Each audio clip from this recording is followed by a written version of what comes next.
Kokrajhar rail स्टेशनाव हा बिल्डार शंकर रायखौ गाजा गोमजायै बरायदों। गोबाव समनिफ्रायनो भारतारि रौनिया हानजा आर्मियाव हा बिल्डार महरै हाबा मावनाय शंकर रायआ आजिरा मोनबाय। आजिरा मोनना दिनै न' फारसे सौफैबाय। बेखौनो हा बिल्डार शंकर रायनि नखरजों लोगोसे ओनसोलनि सुबुंफोर आरो गुबुन गुबुन आफाद गौथुमनिफ्राय गाजा गोमजायै रेल स्टेशनाव बरायदों। हा बिल्डार शंकर रायआ क'क्राझार जिल्ला सालाकाटि बेनिबारि गामिनि थागिबि। मिथिनाय बादिब्ला हा बिल्डार शंकर रायआ 24 बोसोर भारतनि रौनिया हानजा आर्मियाव मावबोबाय आरो बे गोबाव बोसोर समनि उनाव दिनैनि समाव आजिरा मोनबाय। बेबायदिनो दिनै क'क्राझार रेल स्टेशनाव कलकाता आगरतला एक्सप्रेसजों मोनफैयो। मोनफैनाय लोगो लोगो गाजा गोमजायै बेम दामनानै हा बिल्डार शंकर रायखौ बरायो। পোষ্টিং হৈছিল মই মহাৰাষ্ট্ৰত দিছিলোঁ। ক'ত কৰিলে ক'ত চাকৰি কৰিলে 24 বছৰ 24 বছৰত মই দেশৰ কাৰণে অৱদান কৰিলে। শ্ৰীনগৰত কমচে কম 3বাৰ গ'লো। মহাৰাষ্ট্ৰ ৰাজস্থান চবতে মই ঘূৰি আহিলোঁ আৰু ফৰেনতো গ'লোঁ, সাউথ আফ্ৰিকা চুডানত সেইকাৰণে। আপুনি যুদ্ধ লগ পাইছিল নেকি? যুদ্ধ কেতিয়াবা কৰিব? মই কাৰ্গিল যুদ্ধৰ মানে সেই সময় বেছিক ট্ৰেইনিং কৰি আছিলোঁ, এডভান্স ট্ৰেইনিং কৰি আছিলোঁ, কিন্তু সেইটো যাব পৰা নাই। মানে এনে সাজু হৈ থাকিব কৈছিল আৰু বাকী এতিয়া কি কৰিম বুলি ভাবিছে আপুনি? ঘৰৰ পৰা আহে আৰু এতিয়া চাম আৰু 24 বছৰ ধৰি আপুনি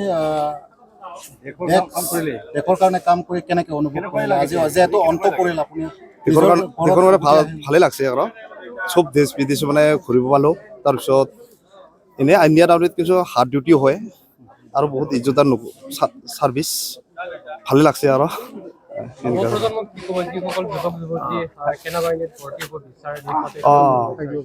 মানে সকলোৱে আৰু ভৰ্তি হ'লে ভাল লাগে আৰু এই আৰ্মিত হয় ন। এই আৰু ল'ৰা ছোৱালী আছে? মোৰ ল'ৰা ছোৱালী এটা ছোৱালী আছে। এটা 9 বছৰ হ'ল আৰু ছোৱালীটো 13 বছৰ হ'ল। আমাৰ কোকৰাঝাৰ কিবিটি পুলি আছে। দীৰ্ঘ 24 বছৰে বাহিৰত থাকি আজি ঘৰত মানে সুস্থ শৰীৰে ঘৰত আহিব পাৰিছে মানে আনন্দিত হৈছে, বহুত ভাল লাগিছে। গাঁৱৰ বাসিন্দা গলা আহি আজি হয় হয় হয় ভালে লাগিছে। 7ত फै बयबो फै जमदुवार दख'रानि थाखाय मोनसे फोसावथाय। गसाइगाव महकुमानि सिङाव थानाय जमदुवार दख'रा एबसुआ सानथामनि हाबाफारिजों गाजा गोमजायै 5थि खेब बोसोरसालिया जथुम्मा खुंफुंगोन। फैगौ नबेम्बर दाननि 6, 7 आरो 8 खालारखालि सानथामनि मेहेरगोनां हाबाफारिजों गाजा गोमजायै खुंफुंगोन। मख'नो गोनांदि खुंफुंनो गोनां जथुम्मायाव बायदि मेहेरगोनां आयदाफोरबो लाफानाय जादों। बेबायदिनो भलिबल, काबादि, खन्थाइ आवरायनाय, लिरनाय बायदि बायदि दिन्थिफुंनाय आयदाफोर लोगोआव जांख्रिथायारि देंखोगिरि दैख्लं खुंगुर बसुमतारी देंखोमु 1, 2, 3 मेथाइ खननाय बादायलायनायबो लानाय जागोन। फारि बायदियै देंखोमु 1, 2, 3 मेथाइ रोजाबनायाव दख'रानि बेन्दोंआव थानाय गामिफोरनिफ्राय 14 बोसोरनिफ्राय 30 बोसोरसिमनि गेजेराव थानाय बिजाथिफोरा मेथाइ रोजाबगिरिफोरा बादायलायनायाव बाहागो लानो हागोन। मोनाबिलिनि हारिमु बादायलायनायाव गाव गावनि रोंगौथिजों बिजाथिफोरा बाहागो लानो हागोन।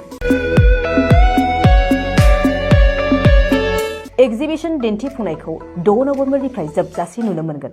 6 नबेम्बरनिफ्रायनो भलिबल आरो काबादि गेलेनाय बादायलायनाया जागोन। 8 नबेम्बर 2022 इं अक्ट' खालारखालि हारिमु मोनाबिलियाव मिस्टार प्रेक्टिकल बसुमतारी आरो मिस दीप्ति बसुमतारी मोननि गाबगोनां हारिमु आरो फेस्ला दिन्थिफुंनायखौ नुनो मोनगोन।